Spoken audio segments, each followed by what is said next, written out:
Hey, what's up, YouTube? This is Doodle Boy. I don't know what I just did. This is going to be a new video in my series, Doodle Reviews, and the movie I'll be reviewing today is Child's Play.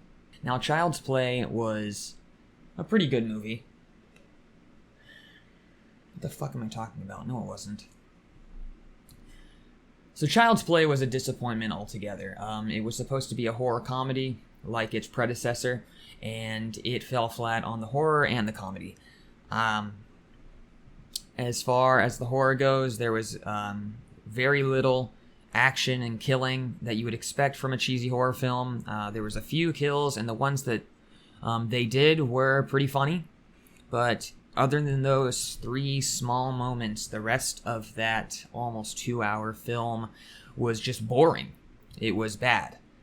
The actor who played the main character in this film, Andy, had a lot riding on him for this, carrying this entire film, being probably only 13 or so. He did good for what he was given. The character that was written for him, though, was absolutely terrible. So the movie starts off, and we see an advertisement for the new Buddy doll. So the Buddy doll is a smart doll that interacts with all of your home appliances, which is a cool concept. They could have done so many cool things with Chucky going mad and controlling all sorts of different things in the house to make sort of like a house of terrors. But they did not fully execute that idea like I wish they would have. It just wasn't right. After the advertisement for the Buddy doll, we switch to a scene of a man in a sweatshop in a third world country, I presume, and he's just kind of staring off into space. And that's when his boss comes up to him and just starts putting him down, man. Just really driving it home how much of a piece of shit worker you are. And the guy just continues to stare off until he snaps, and instead of going on a rampage, he decides to go into the system that codes these Buddy dolls and to start clicking away on his keyboard and making adjustments on the safety precautions, and I guess somehow he made the doll evil. And then, instead of getting back at his boss or saying anything, he just jumps out the fucking window and kills himself. Lands right on a car, right on the windshield, dead. That's the end of that scene. So after the scene at the sweatshop, we switch to our first scene of Andy, the main character. And Andy is on his couch watching a video on his smartphone of the new Buddy doll. And the Buddy doll is humping a mailbox. Very random. Why the directors chose for him to be like looking at this video of a doll humping a mailbox like it was so hilarious, I don't know. But his mom walks in and sees him watching it, and that's where you get the first taste of their mother and son dynamic, which is very cringy. I mean, she walks in and says, "Oh, what are you looking at? What are you doing over there?" Like, oh, it's so bad. And then they like fake wrestle on the couch so she can get his phone, and they laugh and fall over onto the couch together like a wholesome mom and son. It's fucking terrible. Later on in the movie, we get introduced to the dickhead stepdad kind of character, Shane. Now, Shane is a total dick. That's all his purpose is. He's a fucking dick. He doesn't do anything besides be abusive mentally and physically. He's a dick just to be a dick. He's not even provoked in any way. He just kind of walks around Andy and Andy's mom's house, saying whatever the fuck he wants, just being a real asshole. And that is something the movie did well. I wanted him to die so bad after just seeing him being a dick for no reason for less than 5 minutes. I already just was like, go ahead and kill this fucking guy. And of course, he is the first kill. We switched to a scene of him putting up Christmas lights. I don't think the film specified that it was Christmas at any point at the beginning. Maybe I missed it. But all of a sudden, it's snowing outside, it's Christmas time, and Shane's up there putting up Christmas lights, still being a dick. And he ends up falling off the ladder and breaking his ankle. And the way he falls off that ladder and breaks his ankle is so cheesy. He lands right on his feet. Somehow doesn't land on his back, right on his feet. And his ankle, only one of them, snaps in half.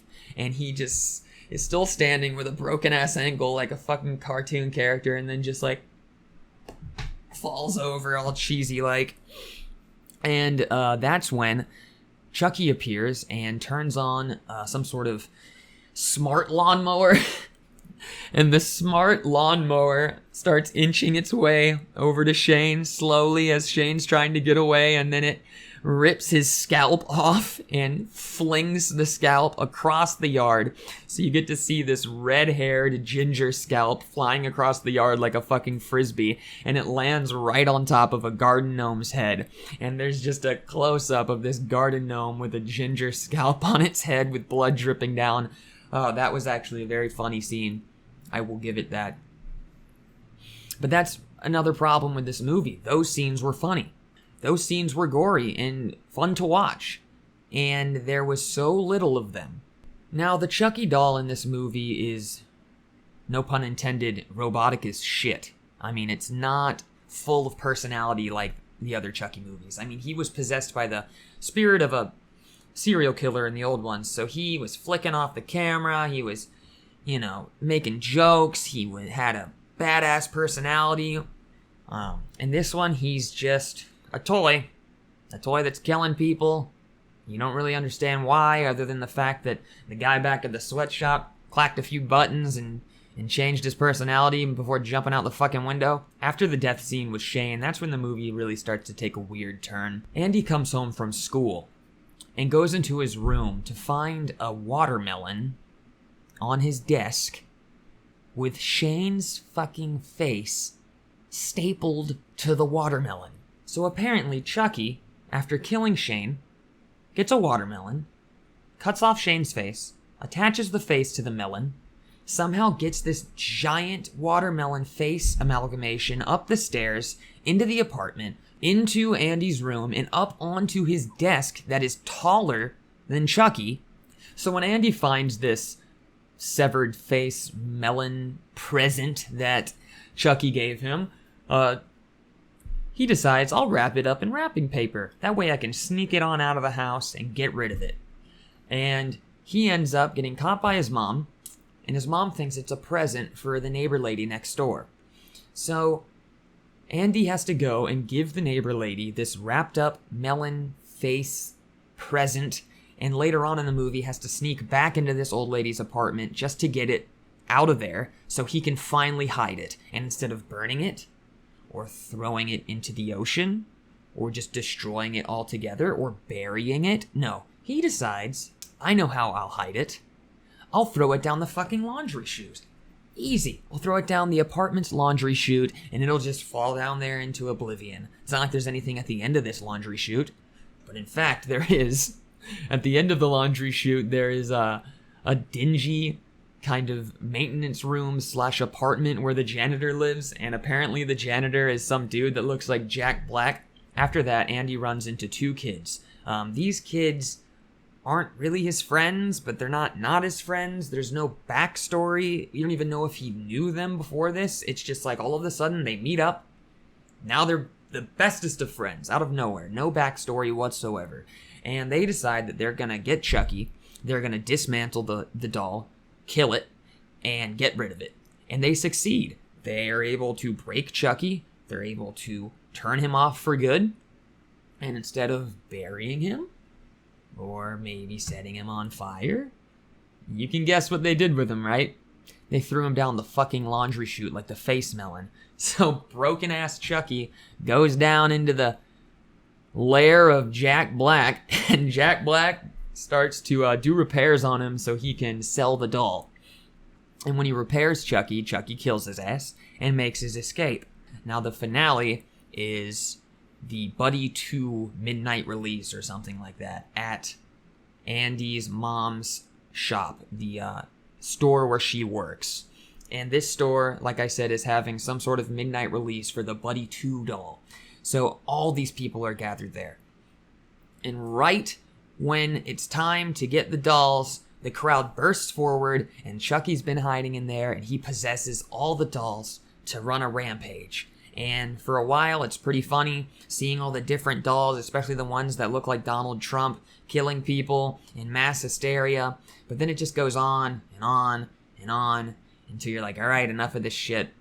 And that's when we get to the very end, where Chucky has Andy's mom hostage. They're able to kill Chucky, get her free, and that's really it. That's the end of the movie. It's kind of, shitty ending. Just anticlimactic. Alright guys, that's the end of this Doodle review. I give the movie Child's Play a 3 out of 10. If you could just like, comment, subscribe, all that BS, it'd be great. I'll see you guys later.